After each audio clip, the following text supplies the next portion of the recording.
दोन बातम्यांची आठवण करून देणार आहे। नवीन संसदेचं जेव्हा बांधकाम सुरू होतं त्यावेळेला पाऊस पडला आणि नवीन संसदेकडे जाणारी जी वाट होती त्या ठिकाणी पाणी साठलं। आता ह्या इमारतीचं बांधकाम सुरू आहे, सगळं लेवलिंग झालेलं नाही, अर्धवट झालंय, बाकीचं बांधकाम पूर्ण व्हायचं आहे।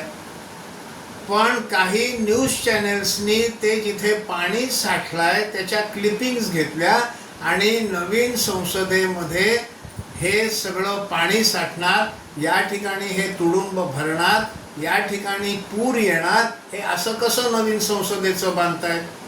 आता ती नवीन संसद बांधून तयार झाली, त्याच्यानंतर पावसाळी अधिवेशनं सुद्धा झाली 2, पण कुठेही तिथे पाणी साठलं नाही, कुठेही तिथे पूर आला नाही, सगळं कसं व्यवस्थित छान आहे।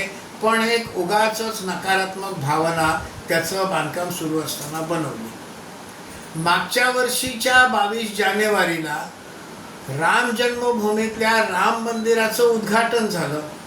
खालच्या मजल्याचं बांधकाम पूर्ण झालं होतं, ज्या ठिकाणी प्रभू रामचंद्रांची प्राणप्रतिष्ठा होणार त्याचं बांधकाम पूर्ण झालं होतं।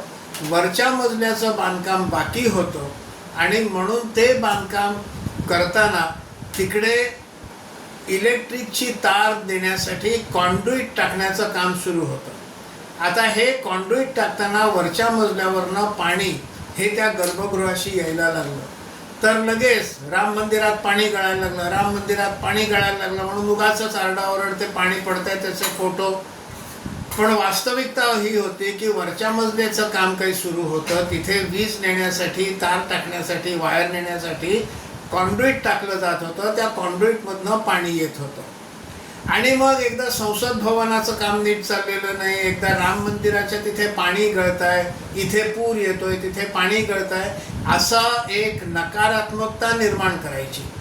पुढे ही नकारात्मकतेची बातमी खोटी ठरते, सगळं व्यवस्थित असतं, पण हळूहळू यातनं ज्याला स्लो पॉयझनिंग म्हणतात अशी नकारात्मकता बिंबवण्याचं काम काही मंडळी मुद्दामून करताहेत, हे लक्षात घेतलं पाहिजे।